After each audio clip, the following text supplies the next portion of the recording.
Alrighty, so this is Module 9, the modern state and modern issues, or actually, I think it should be modern state with modern issues, but whatever, doesn't matter. And this is focusing on World War II in Florida. So, as we discussed in the prior lecture, or part one, World War II produces a great deal of focus on the issue of race. Certainly, as we discussed it in terms of part one, it was more focused on African Americans. But this isn't primarily an African American war.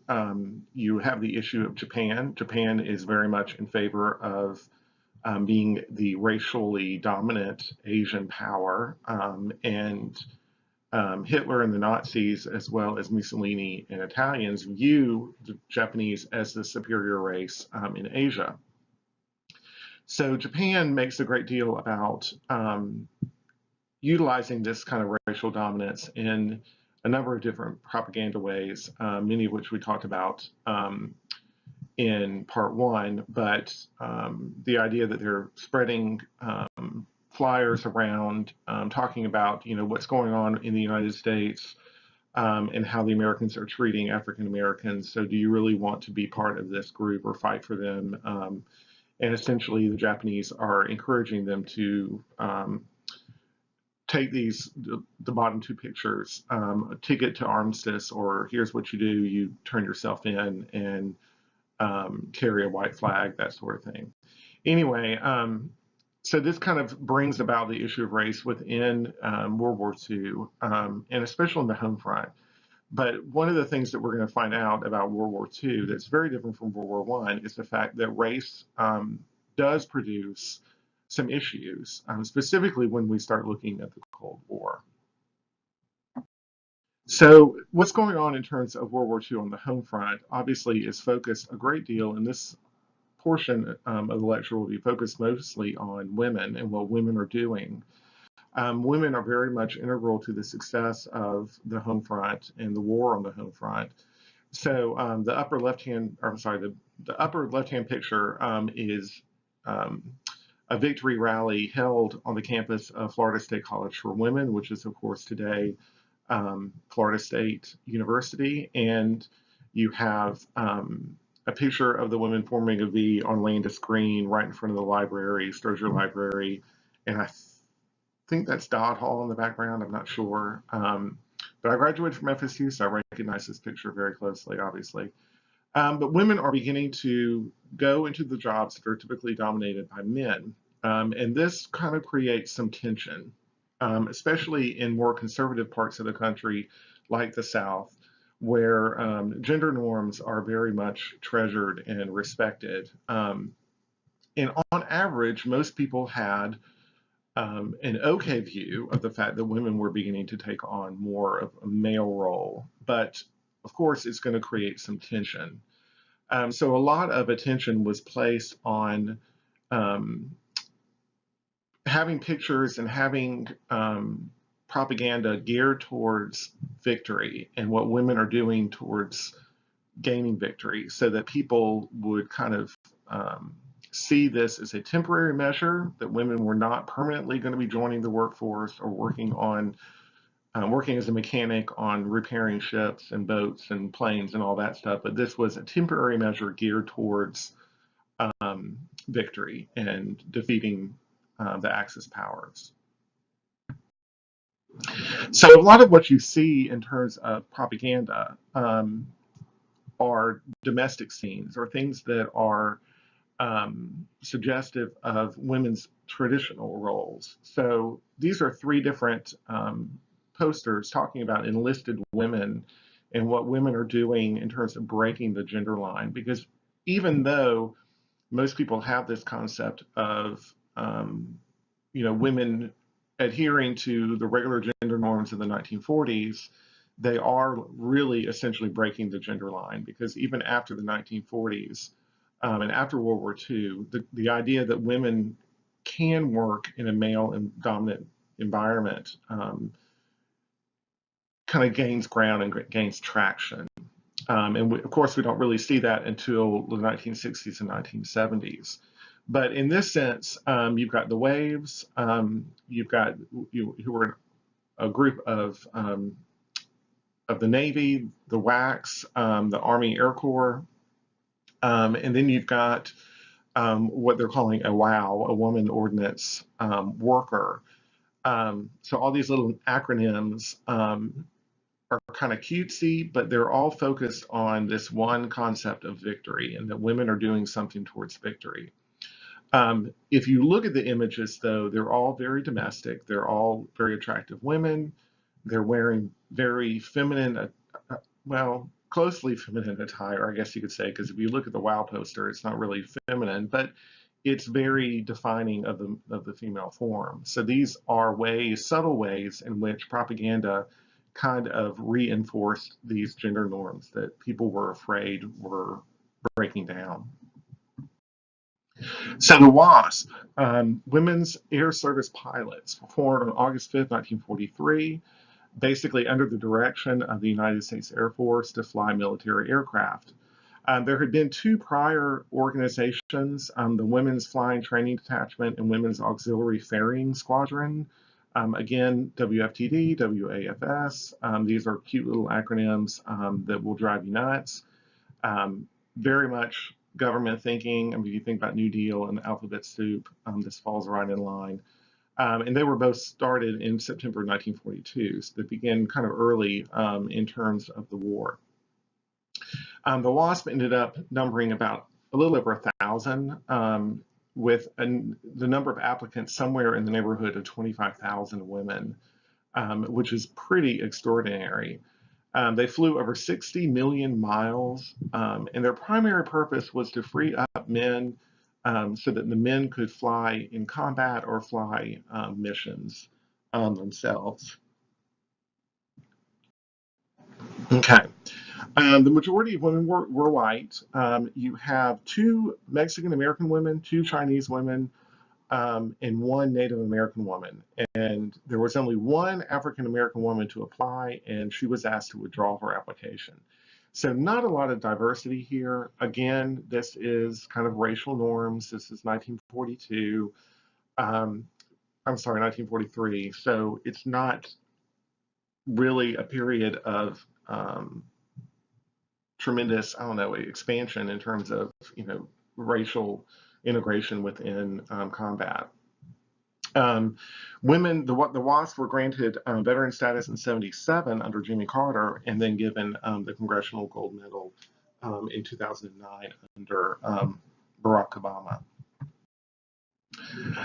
The WAVES stood for Women Accepted for Volunteer Emergency Service, and this was signed into law in July of 1942, and they're a branch of the Naval Reserve. So these were women that were allowed to be commissioned officers and also enlisted. So for an officer, you had to be between the ages of 20 and 49. Candidates needed to have a college degree or at least 2 years of equivalent professional or business experience. In terms of enlisted members, women had to be between 20 and 35 with a high school diploma or business diploma. Many schools would do correspondence courses for women, and they would grant them a business diploma. And so we're not talking about, obviously a great deal of education required, but that is, of course, because you're dealing with women, and women were not always welcome in higher education. That there are exceptions to that, as you probably are well aware, but we're talking in generalities here. Most WASP members were white, but you did have 72 members. And these waves are serving in 900 different shore stations in the U.S. What's interesting too is that the Judge Advocate General, the JAG office, used waves who had previously been attorneys and put them to work within the Judge Advocate General's office. And at its peak, the waves had almost 87,000 members. So that's a pretty large number of people. And of course, as the picture kind of indicates, waves were also doing mechanic work on planes, seaplanes, boats. So they fulfilled a number of different positions that were needed, obviously, within the Navy. And the last group we'll look at are the WACs.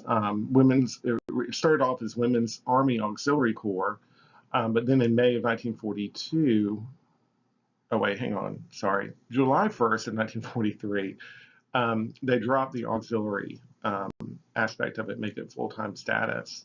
Again, these women are doing a number of different jobs. Originally, they start off as switchboard operators, mechanics, and bakers. Bakers were usually the lowest scoring members or applicants. And so many of the different WACs would look down on people who were the women that were serving as bakers. But they also extended to a number of different positions: postal clerks, drivers, stenographers, and typists, as well as seamstresses who were creating uniforms for both male and female members of the Army. And these were full-blown members of the Army, which is kind of an unusual thing to think about for 1943. Avetta Culp-Hobby was the first director of the WACs, and then she later becomes the U.S. Department of Health, Education, and Welfare, the first secretary. She obviously is not the first female secretary on the cabinet, because we talked about that with FDR, or maybe we didn't talk about that with FDR, but you had Frances Perkins, who was the first female cabinet member, first secretary of an agency.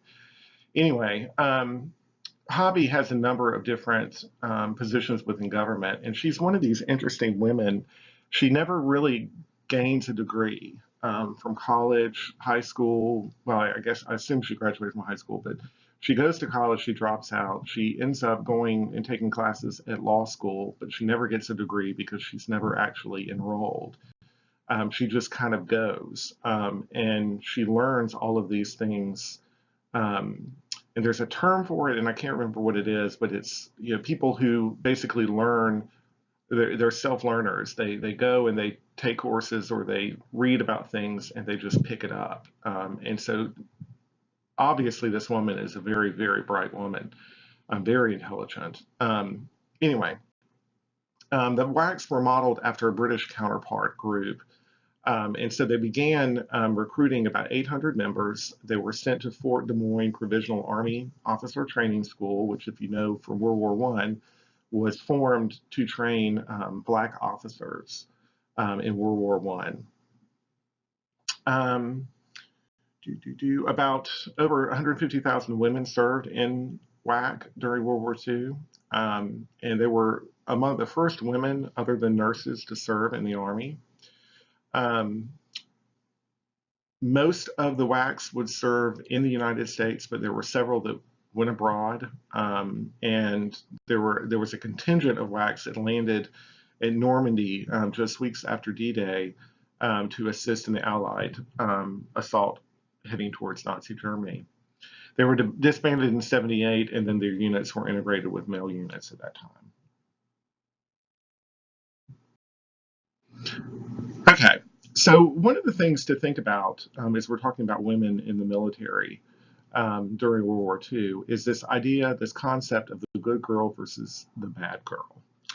And so it sounds kind of trite and stupid, but you did have kind of this image of the good girl. And what the war really does is it creates this paradox where it puts women into positions where men had once been. So they're putting them into factory positions in the military. And they look on these women with a certain amount of disdain or concern. But then you have women who are serving in the USO that are put into very traditional roles, like the quote unquote Liberty Bells, who were serving young men at the USO clubs across the country. They would feed them, they would, drink or serve them drinks. They rarely would drink themselves. They were supposed to be the good girl, quote, good homely girl, not homely, but like the girl next door type that the soldiers would dance with, that they would talk to when they were on leave. And so some of the concerns arise when you've got these single women who are interacting with soldiers. And of course, as we'll talk about in a second, there's this huge war on venereal disease that takes place on the home front.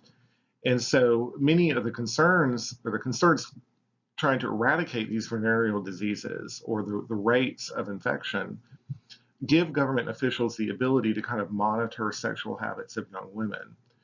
They're specifically targeting single young women with soldiers, but at the same time, they're also looking at women who may have relationships with other women. So if you're a WAC or you're a WASP or a WAVE, and you're serving in, a military aspect, and you're in a barrack with other women, you may encounter advances by other women. And so this became a concern for government officials. But of course, the overarching argument was that, well, we're not here to out, lesbians or to force women out of the military. We're here to prevent venereal diseases. But it gave them the same opportunities to be able to kind of monitor what was going on and ensuring that these women were, quote unquote, behaving.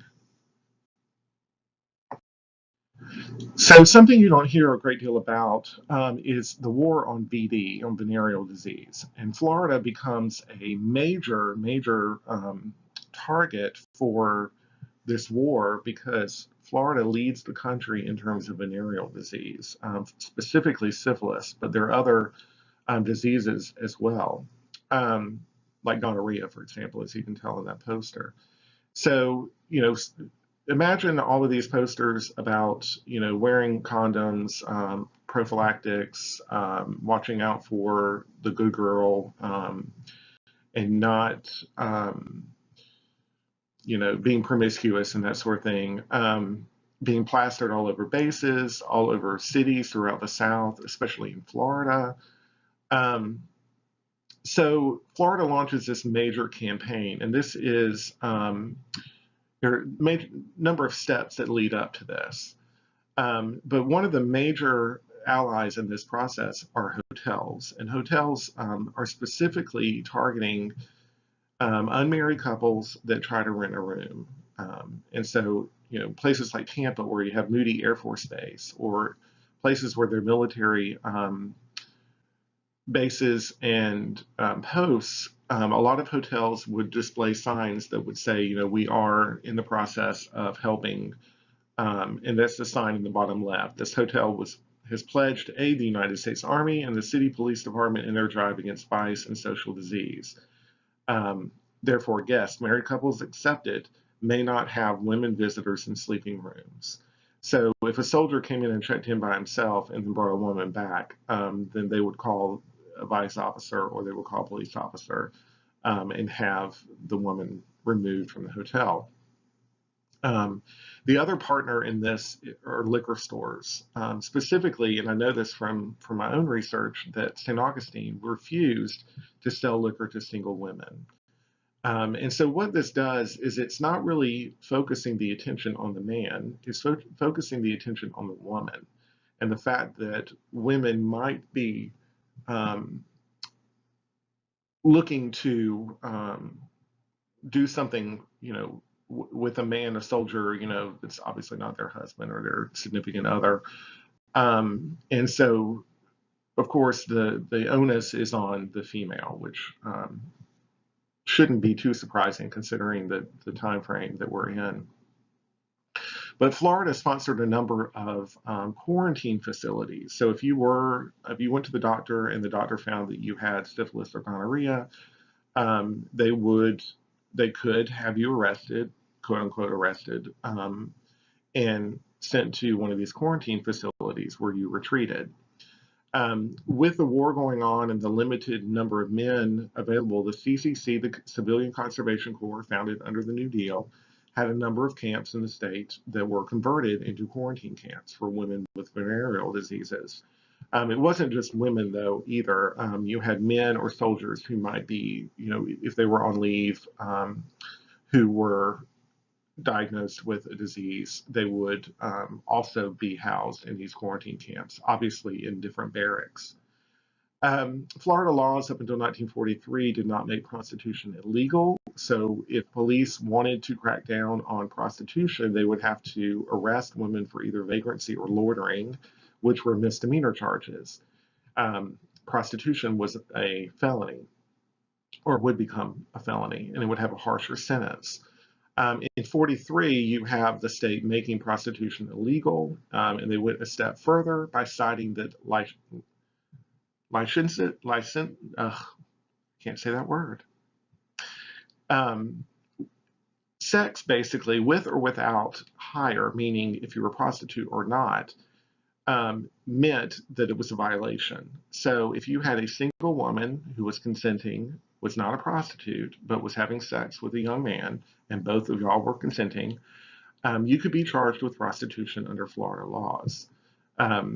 That's kind of a big deal. And so many unescorted, quote unquote, unescorted women became targets of suspicion and became what they called vectors of disease. And this is a phrase that gets thrown around. Essentially, they're calling you a slut. But vectors of disease meant that these were people who were potentially infected and were spreading venereal disease. In January 1944, Governor Holland launches a campaign to reduce venereal diseases in the state. This was proposed by the head of the State Department of Health. It included newspaper advertising, billboards, film, and even radio broadcasts. You have a woman, an older woman, kind of matronly woman, who runs a radio broadcast that teaches women about how to have, I wouldn't say safe sex, but it would be ways to protect yourself against venereal disease with your husband. They're certainly not advocating that unmarried women have sex. It's specifically centered towards women whose husbands might be in the service and are therefore needing a little bit of R&R, quote unquote. One of the celebrities they use in a pamphlet called What About Girls is Elliot Ness of the Untouchables fame. This is the guy who brings down the mob and Al Capone. And his pamphlet advocates for vice officers and police to use, quote, any means necessary to keep these women from infecting and debilitating our nation's fighting men. I swear I haven't been drinking. So kind of an interesting argument here that, again, this is focused on women and not the men. If you have a target other than single women or quote unquote unescorted women, African Americans certainly fit the bill.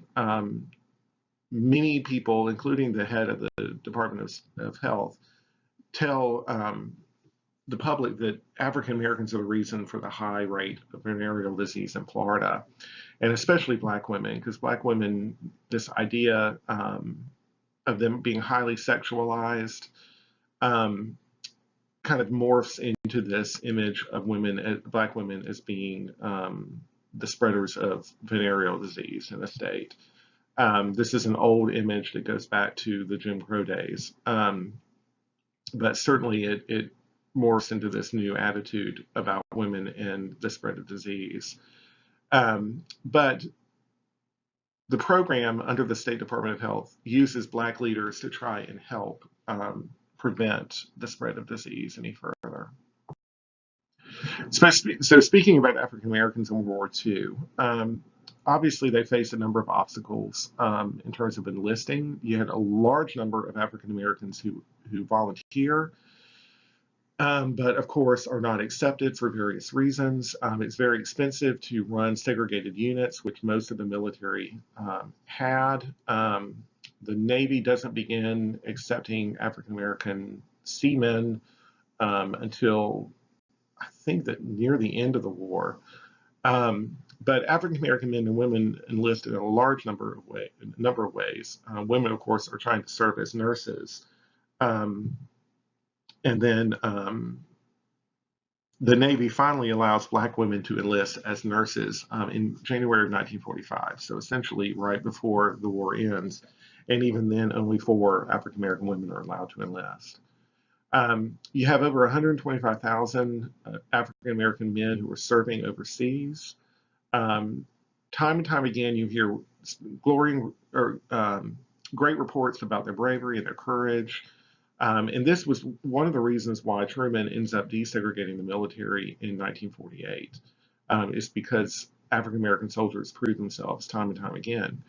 One example, the 452nd Anti-Aircraft Battalion, comprised of fewer than 1,000 African American males, shot down 88 German warplanes with 68 confirmed kills and 19 partially confirmed kills. That puts them in the top 3 of any unit, any of these such units, the anti-aircraft battalions that served in the war.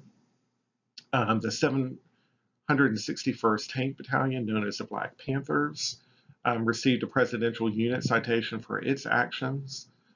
Individuals earned a number of awards, including 1 Medal of Honor and 11 Silver Stars. Jackie Robinson is probably the most famous of the men that served in that battalion. You also have men like Dory Miller, who served in the Navy, and at the time of Pearl Harbor, African American men were only allowed to serve as stewards and kitchen hands. And so the morning of the attack on Pearl Harbor, Dory comes flying out from below decks and grabs an anti-aircraft gun and begins firing and shoots down a number of Japanese planes. And so the government really picks this up and runs with it as representation of the African American cause for World War II. Golly. And so there's a poster right there in the middle that was used for recruiting African Americans into the military. You have a button there on the lower left-hand corner. Dory does earn a medal. I can't remember what the medal is, and I apologize for that, but there's the pinning ceremony there as an image. So he gains a great deal of recognition about this. Cuba Gooding Jr. in the bottom right plays him in the movie Pearl Harbor, which maybe a couple of you all saw. I doubt anybody did, but if you did, that's who played him. Tuskegee Airmen, of course, were probably some of the most decorated pilots. They flew a little over 1,500 Cuban combat missions, 179 bomber missions, and their loss rate in terms of bombers was significantly low. There's a myth that they didn't lose any bombers, and that's been proven false. But the fact that they only lost 27 bombers compared to an average of 46 for the other units is pretty significant. The story was that most of the guys flying in the bomber missions would ask for the Tuskegee Airmen to defend them. And so they would fly along with these bombers to protect them through German occupied territory. And in their time, they shot down 112 enemy aircraft with another 150 on the ground, 950 rail cars, and 1 destroyer. So not a bad track record. They earned at least 1 Silver Star, 96 Distinguished Flying Crosses, 14 Bronze Stars, 744 Air Medals, and 8 Purple Hearts. So these guys were certainly, they meant business.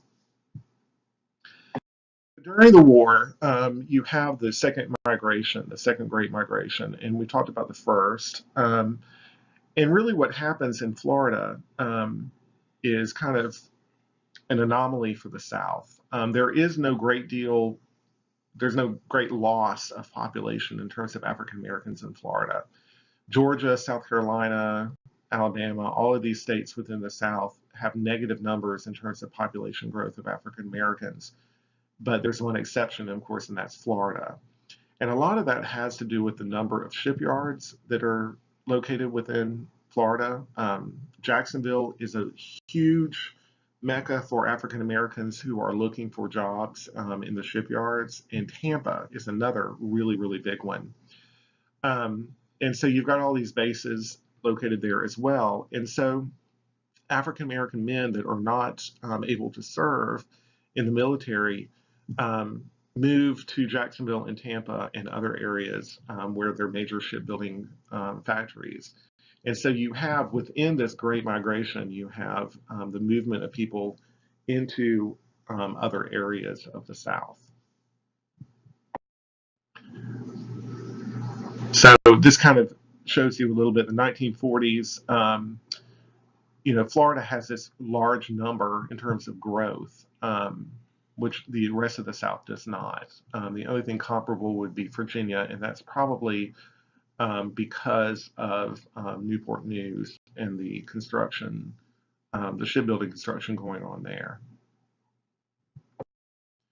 So Jacksonville shipyards, as I mentioned, were a large employer of shipbuilders, both African Americans and white men. They were fully integrated. They're working on a workforce that starts off at 258 men and gets up to, by 1944, 20,000. That's freaking huge.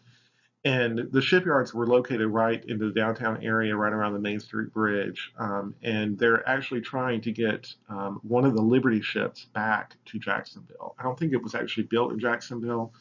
It might have been, I'm not sure. But they built 82 Liberty ships between April of 1942 and August of 1945. The most famous of these is the SS Richard Montgomery, which currently lies at the bottom of the Thames River. I think it's just north of London or around London. And it sank with about 1,500 tons of explosives on board. And guess what? The explosives are still there. And so they have these buoys that mark off that territory, but you can see the picture in the upper right of the stacks from the Liberty ship that are still visible today. Likewise, Tampa, the Tampa Shipbuilding Company, like other shipbuilders, worked around the clock to produce Liberty ships, but also other naval vessels. At the height of the war, of the employment, Tampa Shipbuilding by itself employed about 16,000 people. Following the end of the war, the company closes business and shuts down. But today you can visit the American Victory Ship Museum in Tampa that kind of pays homage to all the shipbuilding that did take place within Tampa.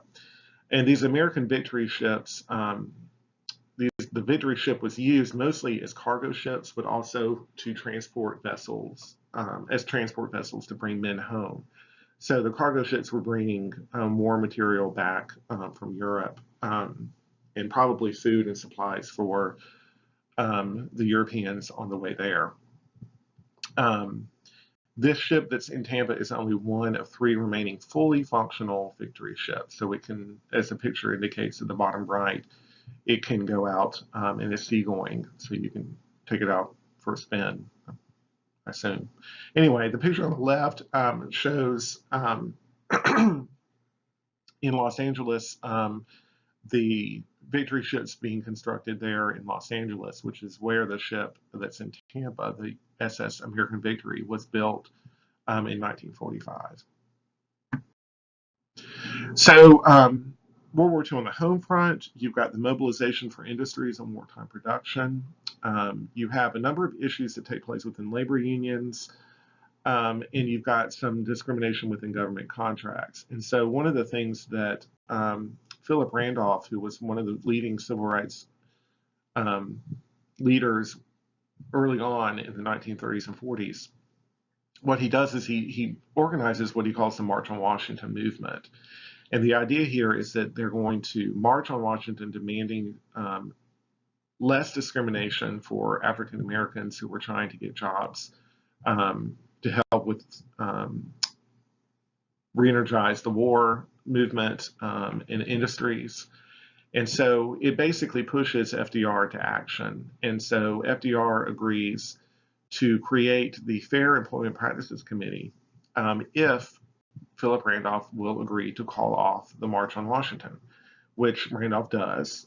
And of course, the March on Washington does not happen until 1963. But this Fair Employment Practices Committee that's pictured on the upper right was there to make sure that they awarded federal contracts that the employers were not discriminating based on race. And so, people could petition this committee to inspect the contracts for a certain company if they felt like they were being turned away. It also creates training opportunities for African Americans that were not there prior. Um, and it leads in a great deal of ways to mass urbanization in the South. Because if you look at Jacksonville and Tampa and Jacksonville both have exponential growth during this time period, during the second Great Migration, and really throughout the South. New Orleans, booms because of its shipbuilding. So a lot of what the wartime industry is doing is encouraging people to migrate from rural areas into more urban areas in order to take advantage of the job opportunities. On the home front, you have rationing. So gasoline was rationed. This becomes an issue for people in terms of planning vacations. Florida has a huge drop off in tourism at the beginning of the war. And so many of the hotels are trying to come up with a solution for this, and they come up with a really kind of clever solution, which we'll talk about in a second. But you could not, you had to use ration stamps in order to buy gasoline, so you weren't able to, basically fill up your tank all the time. You had to essentially ration it out, but it wasn't just gas; it was also meat and any other kind of like sugar, anything that might prove to be useful for wartime industry. Victory gardens were a way that the government encouraged people to begin to plant their own vegetables in order to harvest them and be able to eat them, as opposed to rely on produce that was needed for the war effort. So you had victory gardens that were used, within universities like Florida State College for Women, University of Florida, but also within communities and within private homes. People would convert a portion of their yard into a victory garden. And so this was the idea that Florida hotel companies came up with, was taking the hotels throughout Florida, there were obviously a lot of them, and using them as barracks. And so one of the ways that Florida gains a great deal of military training in a large number of bases is by encouraging soldiers, well, really encouraging the military to rent the hotels and use them as barracks. Obviously, the war kind of caught America off guard in terms of having sufficient training facilities. And so you had the military trying to basically catch up to the demand for training space. And so these hotels allowed for men to stay within the hotels. Training in Florida, can you imagine anything better? In comparison to some of the other places where they were. You've got flight crews at Dorr Field in Arcadia, Florida on the right. And then you've got training on Miami Beach in 1942. So Florida kind of obviously provided a great climate for training. Centers for the Civilian Pilot Training Program. So these included flight schools and ground schools that were either affiliated with a college or were not. Florida was selected for a number of these, but certainly you can see that it was spread throughout the country.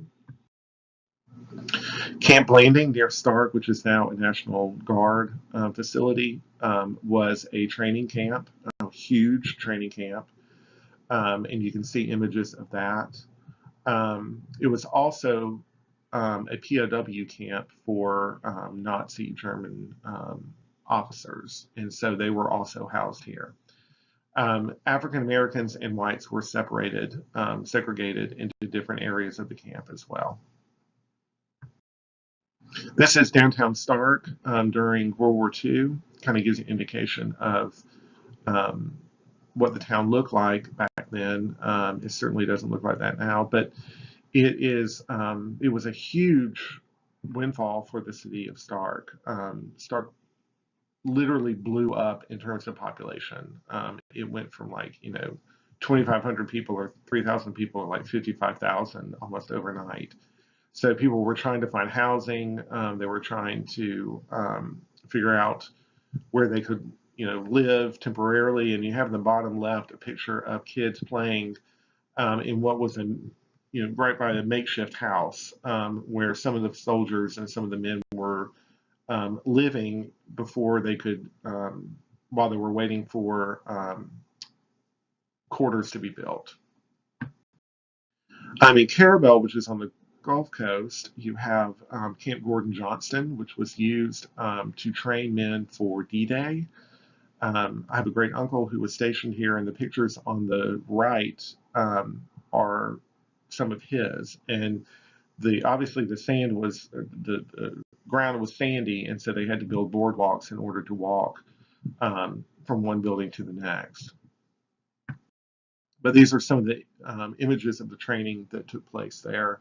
Again, a lot of amphibious training that was used in preparation for D-Day was housed here. There is a museum, kind of a makeshift museum here as well. And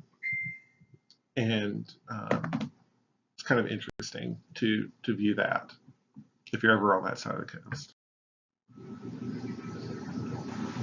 So some more images. And then the men waiting in line at the chow hall.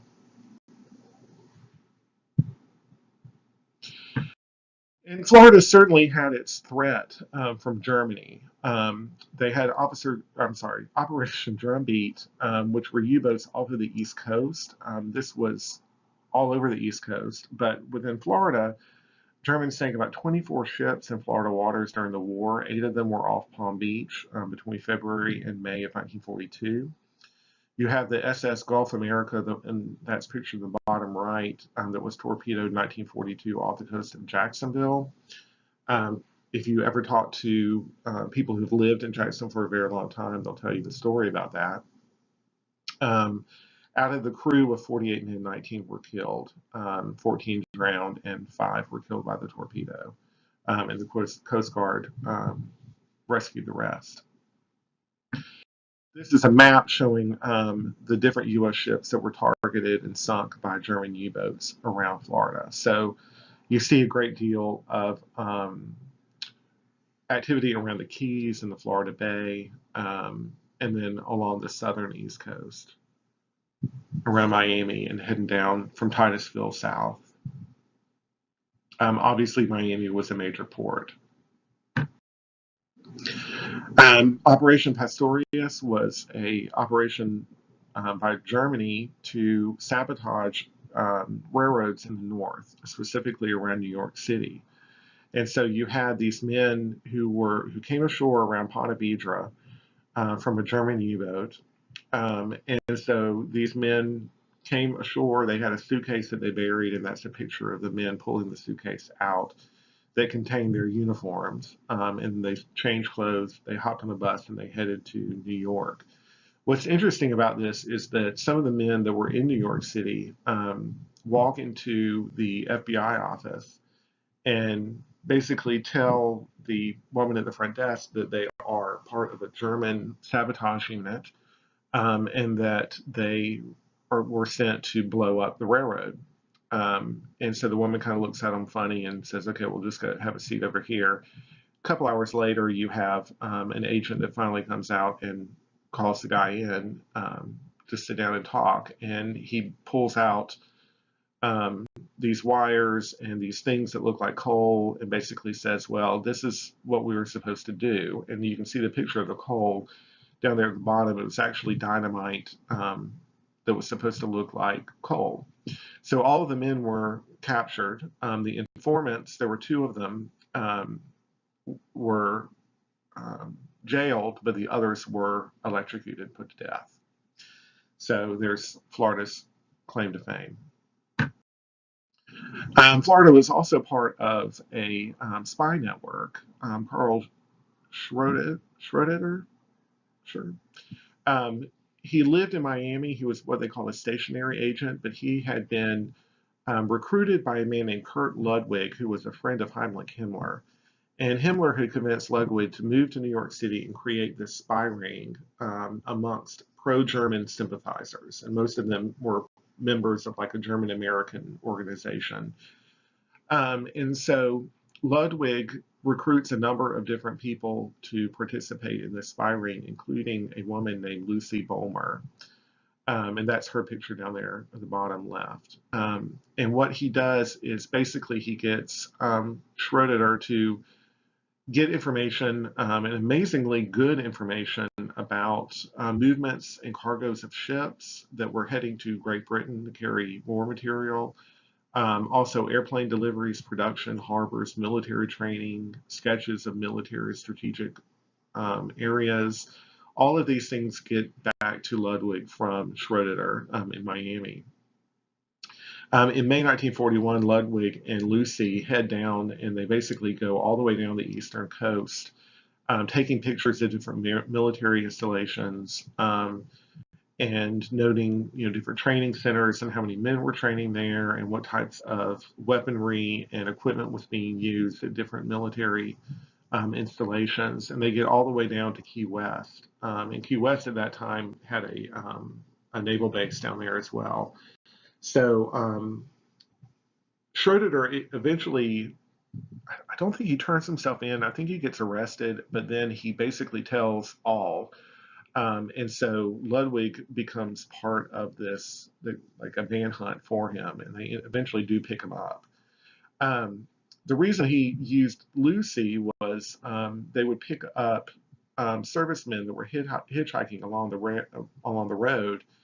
And then when they got them in the car, Lucy would kind of use her feminine wiles and get them to talk about their units and what they were doing and what kind of weapons they had and what kind of training was part of their what they were doing, all of this kind of stuff. And one of the jurors in the trial described her as a Teutonic image of uncommon beauty, but essentially cold-hearted. So kind of an interesting description of her.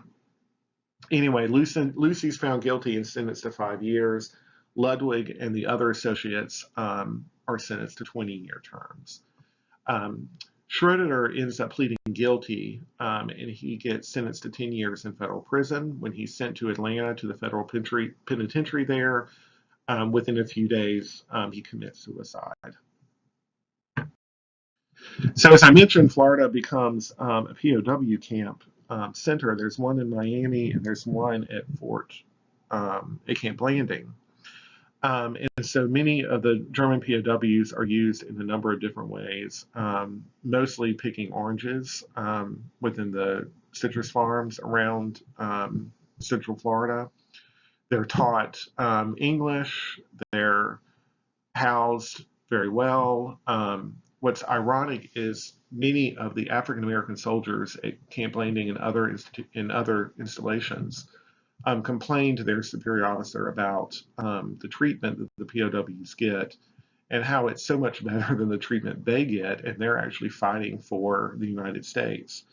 So it does create some turmoil amongst the African American soldiers, and in some cases they actually launch demonstrations and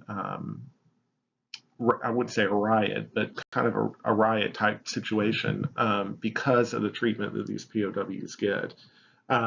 These POWs were white. They were allowed to move throughout society in Florida relatively easily, where black men and women could not. And so, sometimes they would go play golf with some of the men. So it wasn't exactly necessarily a harsh treatment that these POWs got, but it certainly made African Americans kind of raise their eye to it. And then lastly, talking about the wartime effort, the citrus industry is kind of an interesting story during World War II because Florida and California are running this competition. Obviously, California has a citrus industry of its own, and so the government is buying up citrus left and right to ship overseas to the men. And so one of the things Florida does early on during the Great Depression in 1935 is it forms the Florida Citrus Commission. And this is something that Florida develops where all of the citrus companies pay a certain amount of money into this commission, and they basically are like a PR firm for citrus industry. And so they're paying for advertising, They're paying for agents to go around to different cities and encourage stores to carry Florida grapefruit juice or orange juice. Um, and so California doesn't have anything like this.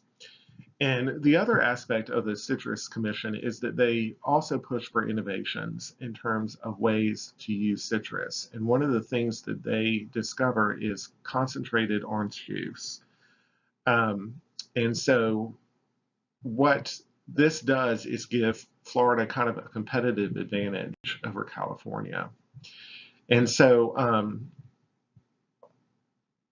because the federal government was basically the main customer for both Florida and California, California didn't see any need in advertising.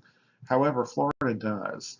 And Florida begins to incorporate this kind of patriotic message with Florida's citrus industry. And so you have two examples there, the citrus bomber fleet, talking about how citrus is going to help with Liberty or war bonds, and then you've got grapefruit juice talking about the men and supplying the men with vitamin C or what they call Victory vitamin C.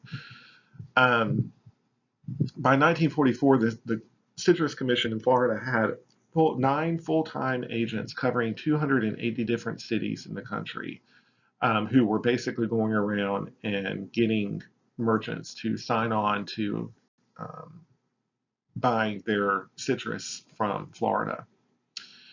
Florida also kind of advocates different uses for citrus. In other words, it's not just about the orange and the grapefruit. It's also about preserves, jam, and other juices. This is something that California does not do. California just focuses on selling oranges and grapefruit as the fruit themselves. And so this adds to the competitive advantage that Florida has. And the concentrate market, the concentrate market booms during the war because, from a feasibility standpoint, it makes much more sense because the military can use the concentrate to feed more of the soldiers, and so it boosts production for the growers because the concentrate, one freight car of concentrate equaled 30 cars of fruit. So you can imagine the demand that was placed on the citrus growers, and the citrus growers have bumper crops every single year, and so they're pushing the limits of productivity, but they certainly make it. So suffice it to say, when they come out of World War II, Florida's citrus industry is primed for dominance, not only from the advertising standpoint, because they've been advertising in newspapers and magazines about Florida orange juice and Florida citrus, to the point that they're trying to attract future markets or future what would they call it? From basically from a post-war economy, so that when people come out of they're attracting future buyers once the war is finished. So that when the war is over, Florida becomes synonymous with the citrus industry, and it has remained that way. And so they did an excellent job with that. And this is all thanks to the commission and to the citrus growers who helped to meet demand. And so when the war ends, what do we do with all of the war material, the ships and the planes and all of that good stuff? And that is where Green Cove Springs pops in. And that is where we are visiting on Saturday. We will be going to the Military Museum of North Florida, which sits on Lee Field in Green Cove Springs, which there's an airfield, which is the museum is located in one of the warehouses on the airfield. But then across the road, across 16 from there, is where the fleet was mothballed. And so the pictures at the bottom of the ships that were mothballed at Green Cove Springs kind of give you an indicate to the scale of the number of ships that were there. And when you drive into Green Cove and you come over the Shands Bridge, you're going to be pretty much amazed at what is left there and what was there. There's no indication that this large number of ships could even fit there, but they did, and they were mothballed there and they were salvaged. So most of the metal, the ships were deconstructed from there. Um, but old timers to Green Cove Springs can remember those days. But anyway, so that's why the Military Museum is so important, I think, as a site, is because it sits in Green Cove Springs, where there was a huge where the fleet was basically put at the end of the war, and efforts were beginning to be made to demobilize from World War II. So our next topic will be part 3, and we will be talking about social issues, which will be kind of interesting, specifically immigration and the aging population of Florida. So hopefully you enjoyed it. Thanks.